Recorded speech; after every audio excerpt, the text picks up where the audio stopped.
नमस्कार मित्रांनो, trending Marathi education या करंट अफेअरच्या मराठी एज्युकेशन चॅनलमध्ये आपले स्वागत आहे। तर मित्रांनो, आपण तुमच्यासाठी रोजच्या रोज चालू घडामोडीचे प्रश्न हे मराठीतून घेऊन येत असतो। आजच्या व्हिडिओमध्ये आपण तुमच्यासाठी 7 मार्च 2024 या दिवसातील सर्व महत्त्वाच्या चालू घडामोडी या बघणार आहोत। मित्रांनो, तुम्ही चॅनलवर नवीन असाल, चॅनलला अजूनपर्यंत सबस्क्राइब केलेलं नसेल, सबस्क्राइब करून घ्या आणि बेल आयकॉनला प्रेस करा, म्हणजेच प्रत्येक दिवसाच्या चालू घडामोडीच्या व्हिडिओची नोटिफिकेशन तुम्हाला सर्वात आधी मिळून जाईल। तर चला मित्रांनो, वेळ न घालवता आपण व्हिडिओला सुरुवात करूया। राष्ट्रीय नमुना कार्यालय NSSO संघटनेने जारी केलेल्या आकडेवारीनुसार 2023 वर्षात भारताचा बेरोजगारी दर किती टक्के राहिलेला आहे? तर या प्रश्नाचं उत्तर आहे ऑप्शन क्रमांक 1, 3.1। राष्ट्रीय नमुना कार्यालय NSSO संघटनेने जारी केलेल्या आकडेवारीनुसार 2023 वर्षातील भारताचा बेरोजगारी दर हा 3.1% राहिलेला आहे। हा देखील पॉइंट लक्षात असू द्या। तर मित्रांनो, NSSOच्या अहवालानुसार 2023 वर्षात देशातील महिलांचा बेरोजगारी दर हा 3% राहिलेला आहे। तर 2023 या वर्षात देशातील पुरुषांचा बेरोजगारी दर हा 3.2% राहिलेला आहे। महिलांचा विचारलं तर 3% आणि पुरुषांचा विचारलं तर 3.2%। हे दोन्ही पॉइंट लक्षात असू द्या। NSSOच्या अहवालानुसार 2023 वर्षातील देशातील शहरी भागातील बेरोजगारी दर हा 5.2% राहिलेला आहे। तर या अहवालानुसार देशातील ग्रामीण भागातील बेरोजगारी दर हा 2.4% राहिलेला आहे। हे सर्व 4 पॉइंट तुम्ही लक्षात असू द्या आणि आपल्या करंट अफेअरच्या नोटबुकमध्ये नोट डाऊन करून ठेवा। तर चला नेक्स्ट चालू घडामोडी बघूया। ब्लूमबर्ग बिलियनियर इंडेक्स नुसार कोण जगातील सर्वात श्रीमंत व्यक्ती ठरलेले आहे? तर या प्रश्नाचं उत्तर आहे ऑप्शन क्रमांक 2, जेफ बेजोस।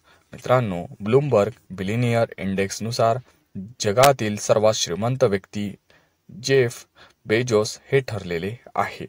तर ब्लूमबर्ग बिलियनियर इंडेक्स नुसार जेफ बेजोस हे एलॉन मस्क यांना मागे टाकून जगातील सर्वात श्रीमंत व्यक्ती ठरलेले आहे। हा पहिला पॉइंट लक्षात असू द्या।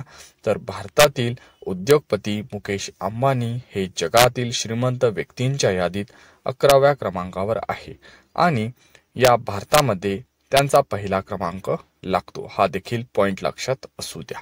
तर चला नेक्स्ट चालू घडामोडी बघूया। SBIच्या अहवालानुसार भारताचा दरडोई GDPचा प्रथमच किती लाख रुपयांवर गेलेला आहे? या प्रश्नाचं उत्तर आहे ऑप्शन क्रमांक 3, 2 लाख रुपयांवर आपला भारताचा दरडोई GDP दर हा गेलेला आहे। तर हा SBIच्या अहवालानुसार। मित्रांनो, SBIच्या अहवालानुसार GDPच्या विद्यमान किमतीनुसार चालू वित्तीय वर्षात देशाचा दरडोई GDP 2.11 लाख रुपये झालेला आहे। हा देखील पॉइंट लक्षात असू द्या।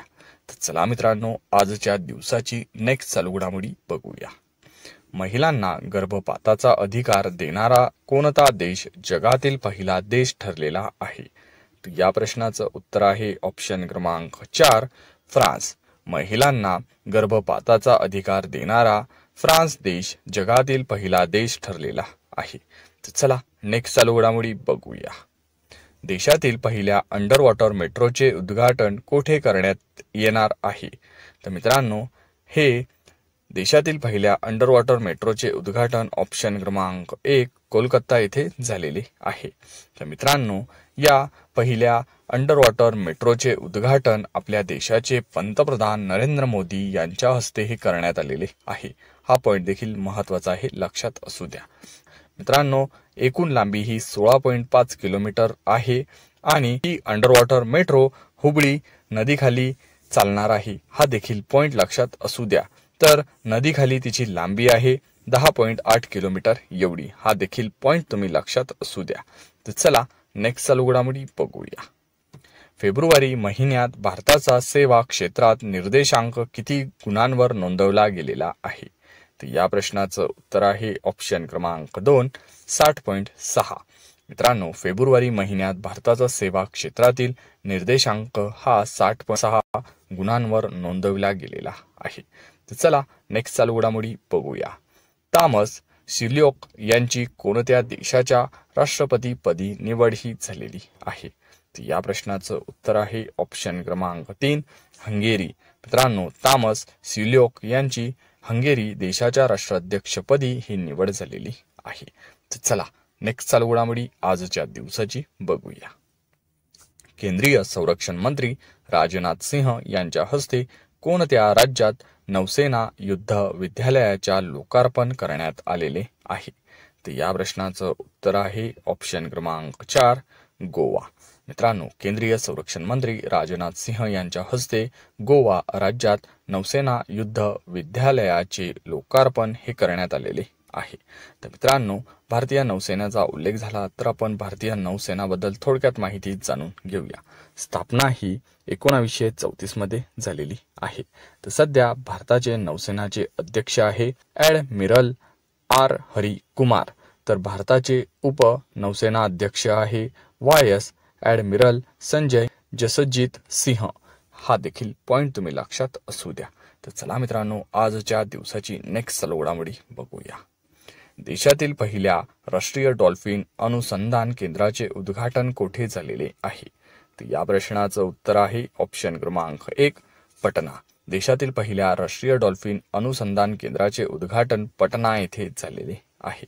तर मित्रांनो, देशातील पहिल्या राष्ट्रीय डॉल्फिन अनुसंधान केंद्राचे उद्घाटन पटना येथे नितीश कुमार यांच्या हस्ते करण्यात आलेले आहे. हा देखील पॉइंट लक्षात असू द्या. तर चला नेक्स्ट चालू घडामोडी बघूया. महाराष्ट्र राज्य हिंदी साहित्य अकादमीचा 2023-24 महाराष्ट्र अखिल भारतीय हिंदी सेवा पुरस्कार कोणाला जाहीर झालेला आहे? तर या प्रश्नाचं उत्तर आहे ऑप्शन क्रमांक 2 उदयन मीमांसक यांना हा महाराष्ट्र राज्य हिंदी साहित्य अकादमी 2023-24 महाराष्ट्र अखिल भारतीय हिंदी सेवा पुरस्कार जाहीर झालेला आहे. मित्रांनो, या पुरस्काराची सुरुवात ही 1 मे 1910 मध्ये झालेली आहे. हा देखील पॉइंट लक्षात असू द्या. तर मित्रांनो, अशाच रोजच्या रोज टॉप 10 करंट अफेअरचे व्हिडिओ बघण्यासाठी ट्रेंडिंग मराठी एज्युकेशन चॅनलला अजूनपर्यंत सबस्क्राईब केलेले नसेल, सबस्क्राईब करून घ्या आणि बेल आयकॉनला प्रेस करा. म्हणजेच प्रत्येक दिवसाच्या चालू घडामोडीच्या व्हिडिओची नोटिफिकेशन तुम्हाला सर्वात आधी मिळून जाईल. मित्रांनो, व्हिडिओ हा आवडत असेल आणि व्हिडिओमधील प्रश्न देखील तुम्हाला आवडत असतील तर व्हिडिओला एक लाईक जरूर करा आणि आपल्या जवळच्या अभ्यासू मित्रमैत्रिणींना व्हिडिओ हा जास्तीत जास्त शेअर करा. याचा फायदा तुम्हाला येत्या परीक्षेमध्ये नक्कीच होणार आहे. मित्रांनो, आपल्या चॅनलचाच उद्देश असा आहे की कमी वेळेत जास्त अभ्यास व सर्व विद्यार्थ्यांपर्यंत विनामूल्य माहिती पोहोचवणे एवढाच आहे.